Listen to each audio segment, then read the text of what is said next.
रुबीना बाजी, क्या आपके हालात हैं? कहाँ आपके शौहर की डेथ हो गई? हाँ जी। अच्छा अच्छा, कब से? कितना अरसा हो गया? 9 साल। 9 साल हो गए। हाँ जी। अच्छा अच्छा अच्छा अच्छा अच्छा। तो कैसे गुजारा करते हैं?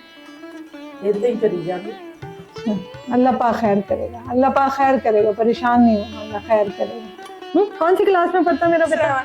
है, हिम्मत तुम करोगे तो फिर अम्मा को चुप कराना कि खुद रोने लग जाना है? नहीं रोते मेरा बेटा, हिम्मत करते तो बहुत प्यारा बेटा है।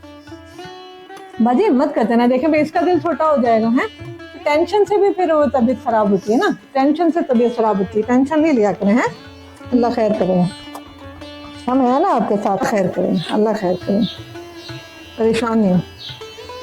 शऊर वेलफेयर फाउंडेशन एक रजिस्टर्ड इदारा पाकिस्तान भर में फलाही मंसूबों के जरिए इंसानियत की खिदमत कर रहा है। सदक़ात, ज़कात और अतियात के लिए डिस्क्रिप्शन में फॉर्म का लिंक मौजूद है। अतिया करें और खैर बांटें।